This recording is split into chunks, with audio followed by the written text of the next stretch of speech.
토익 고득점의 길목에서 어휘 때문에 고민이라면 학습 방법을 조금만 바꿔보세요. 토익 시험은 문법과 어휘와 독해가 삼위일체를 이루어야 고득점이 나오는 시험이라고 할 수 있겠습니다. 문법 부분은 토익에 자주 출제되는 기본 문법 개념을 정리하고 빈출 문제 유형을 반복 연습함으로써 단기간에 높은 성취를 이룰 수 있는 부분이니까 너무 미리 걱정하거나 겁먹지 마세요. 어휘는 토익에 자주 출제되는 필수 어휘와 상용어구 및 관용어구를 암기함으로써 또 빠르고 정확하게 풀어낼 수가 있는데요. 고득점의 길목에서 여러분들을 곤란하게 어하는 어휘 문제는 그런 상용어, 관용어 어휘가 아니라 선택지 4개에서 빈칸에 알맞은 어휘를 찾아 넣는 어휘 문제를 말합니다. 보통 이런 유형의 어휘 문제는 수험자들께서 문제 전체를 해석해서 빈칸에 알맞은 어휘를 찾아내는데요. 자, 이런 경우에는 찾아내더라도 시간이 조금 소요가 되지 않습니까? 이런 어휘 문제의 정답을 짧은 시간에 찾아낼 수 있는 꿀팁을 드리자면 일단 어휘 문제 빈칸 앞뒤의 수식 관계를 먼저 따져서 해석을 해보는 겁니다. 예를 들어서 동사 자리가 빈칸이면 목적어와 수식 관계를 걸어서 목적어를 동사하다 이런 방법으로 해석하시고요. 주어 자리가 빈칸이라면 주어와 동사의 수식 관계를 따져서 주어가 동사하다 이렇게 해석해서 빈칸 앞뒤의 수식 관계 부분만 해석을 해도 어휘 문제의 상당 부분을 빠르고 정확하게 풀어낼 수가 있습니다.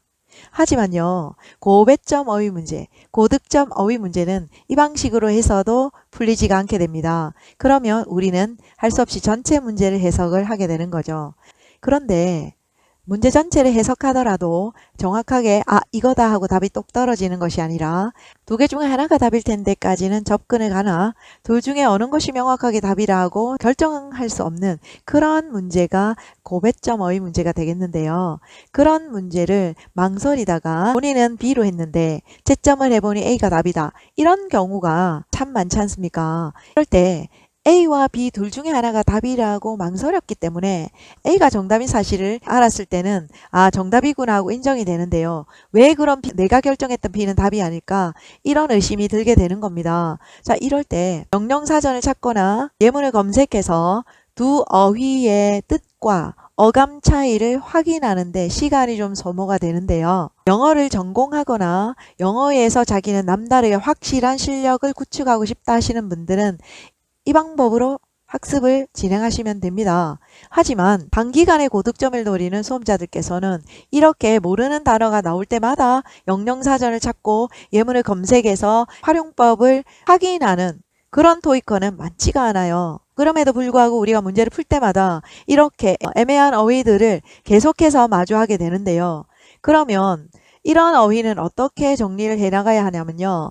우선 이런 경우에는 A가 정답일 때는 정답만 외우세요. 여러분이 선택했던 B는 과감하게 버리세요. 왜냐하면요. 여러분이 알아두셔야 될 게 영어 이꼴 한국어가 아닙니다.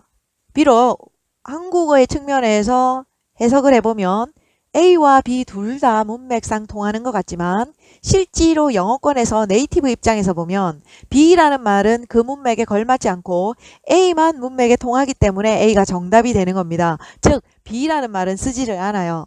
그래서 여러분이 택하신 B라는 단어는 다른 문맥에 어울리는 말이기 때문에 시간을 단축하고 빠르게 고득점을 따시는 분들에게는 그렇게 어휘를 일일이 대조해서 확인하는 작업은 상당히 고단하고 시간이 많이 소모되면서 그렇게 빨리 익숙해지지도 않는 문제라는 것이죠. 거기다가 여러분이 한번 마주친 고난이도 어휘 문제는 바로 다음 달에 다시 나오는 게 아니고요.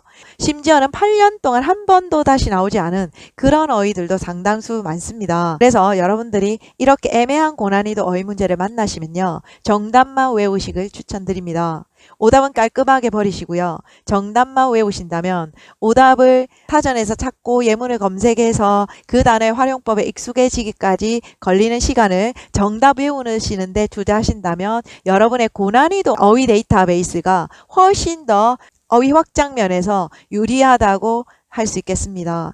그리고요. 이런 고배점 고난이도 어휘는 어떻게 대비하시냐면요. 바로 여러분의 파트 6 파트 7 지문이 교본이 될 수 있다 하겠습니다. 그래서 여러분들이 파트 6나 7을 풀어가실 때 좀 낯설거나 매끄럽게 해석되지 않는 부분이 나온다면 빠르게 따로 빼서 정리하셔서 반복해서 그 부분을 익혀주시면 고난이도 어휘 문제를 대비하시는데 훨씬 도움이 될 것입니다. 이번 달에는 꼭 900 이상, 950 이상 돌파하셔서 고득점 받으시기를 응원하겠습니다.